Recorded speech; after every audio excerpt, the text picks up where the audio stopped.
who wrecked the economy and then went home to collect their Nobel Prizes and then were greatly revered. And let's suppose that had happened, and would that have changed the world? I mean, everyone says September 11th, or September 11th changed the world. Suppose it was the way I described. Would that have changed the world? Well, that's what did happen in September 11th, 1973. But try to talk about that. And we were up to our neck in it. P. Senath, the independent Indian journalist who writes for The Hindu, also wrote about the kind of the Gandhian September 11th. On September 11th, 1906 in Johannesburg, there was the first nonviolent civil disobedience action that's not very well known. That's true, he did. He's fantastic. The way he's writing about India is mind-boggling and very revealing. Talked about... material on that. Yeah. Yeah, he does. There's a recent article which has some staggering statistics in it. He points out that since the so-called reforms, 1990, India has, of course, boomed in many ways.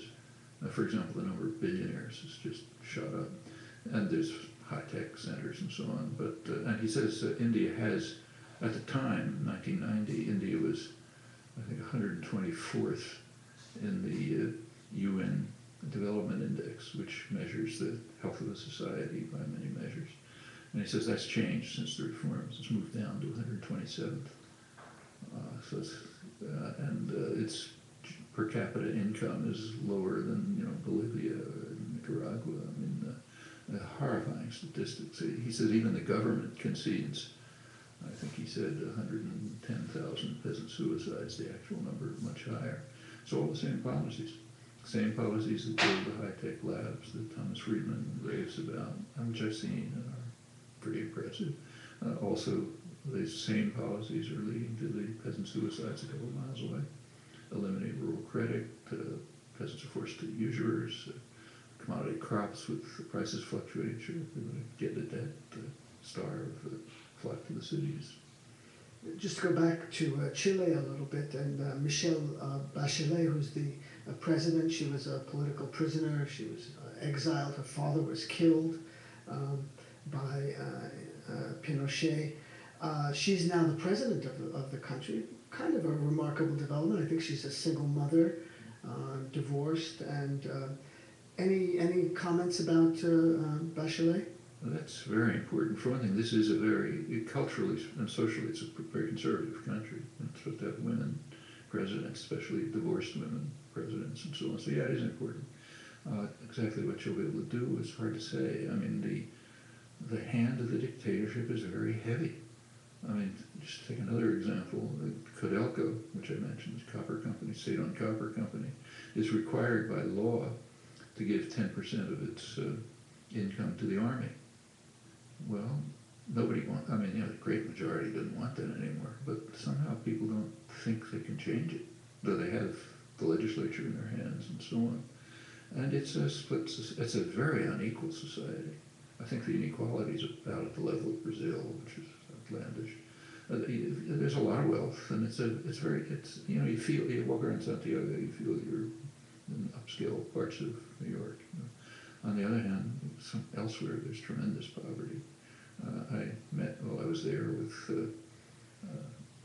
Indians from the Mapuche area in the south. It's the biggest in Aymara in the north, and Quiche in Peru, and they have plenty of problems, serious problems.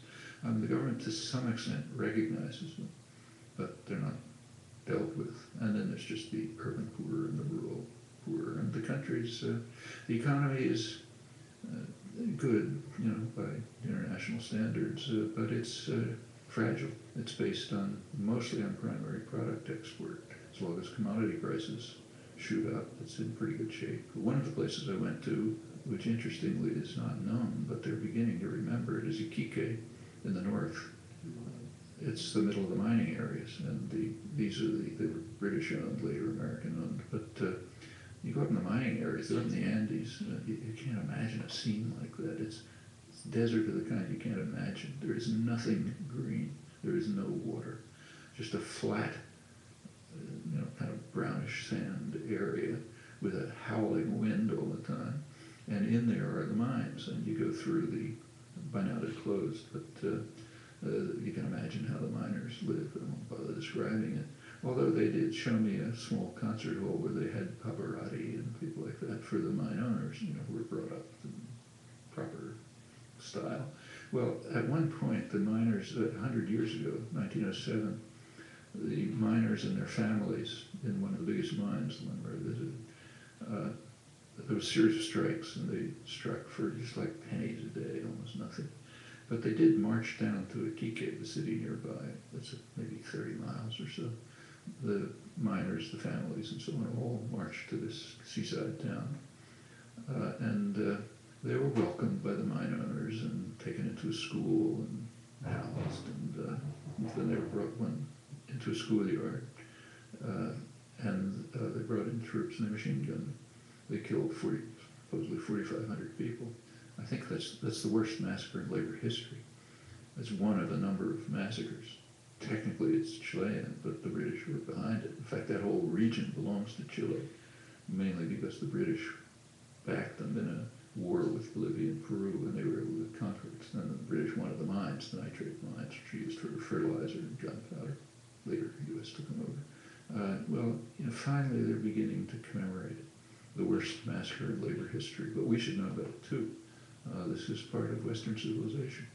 And yes, the younger people particularly beginning to come to terms with it. Everywhere you go, you find things like that. During the Allende period also, I was kind of interested in what was going on culturally.